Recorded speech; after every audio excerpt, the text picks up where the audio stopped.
So what you are saying, then, is that I specifically chose to work together with Hifumi. The idea that I would choose to spend any amount of time interacting with him, that I would go within 10 feet of that shit for brain-fat, lazy, worthless goddamn idiot! Pardonnez-moi.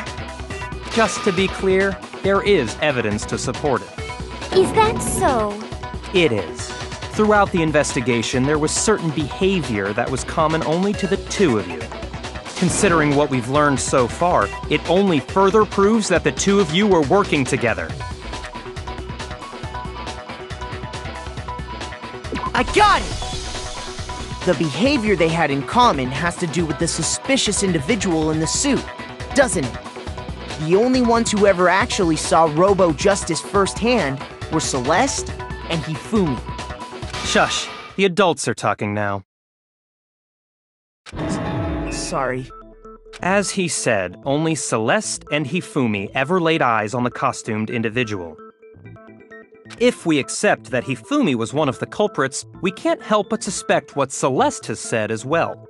Are you saying everything they told us was a lie?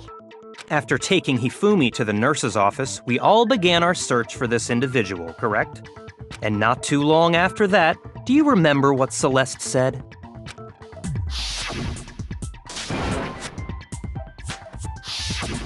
We headed to the second floor specifically because of what she claimed to have seen.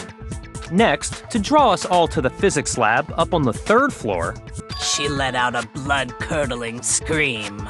And when we'd all come to see what was wrong, what was it she said?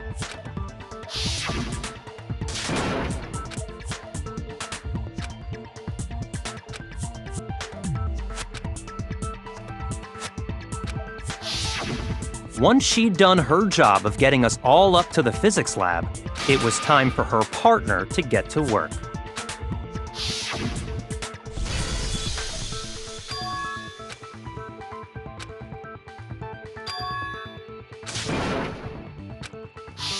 It was to get us to divide into two groups, so that we would discover both bodies at the same time? In fact, Celeste was precisely the one who proposed that we split up.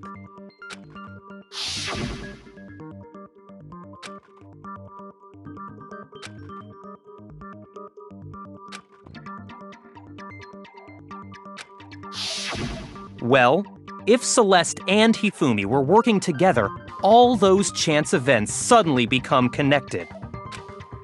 And on top of that, that piercing cry of yours early on.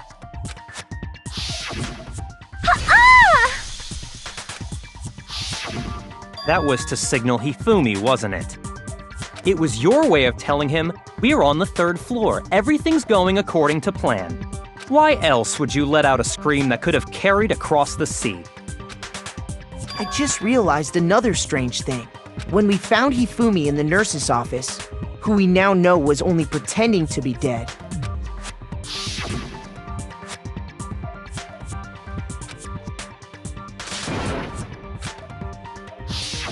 Celeste, you were the first one to say he'd been murdered. You wanted to make sure we wouldn't have any doubt in our minds. I don't believe it. Everything, the whole thing was one big act. Hina, you were with Celeste when Hifumi's body disappeared, right? Yeah. I was feeling kinda sick, so Celeste took me to the bathroom. Wait! Then that was... She wasn't worried about you. She just saw a chance to help Hifumi sneak out of the nurse's office. Each piece isn't much by itself, but start putting them together and the picture gets very ugly indeed. Wouldn't you agree, Celeste? I have no idea what you mean. Don't bother trying to deny it. You made one fatal mistake. Oh, did I? I didn't even catch it myself when you first said it, but looking back, I can say that that one little slip-up was your undoing. What are you talking about? I'm talking about what you said after Hifumi's body disappeared and we returned to the nurse's office.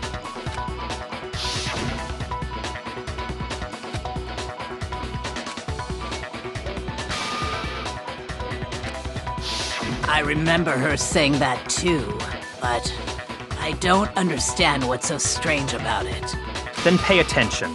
Sakura, Toko, and I were first to discover Taka's body in the equipment room. Then Makoto showed up and told us Hifumi had been killed. So Sakura and I left with Makoto.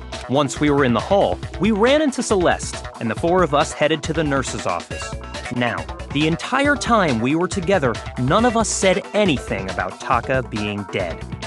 Think about it. Celeste's comment doesn't make sense. It was completely out of place. Yeah, I see what you're talking about. Although I don't really get what it means. You hear that, Celeste? Everyone's having some trouble understanding. Could you repeat what you said?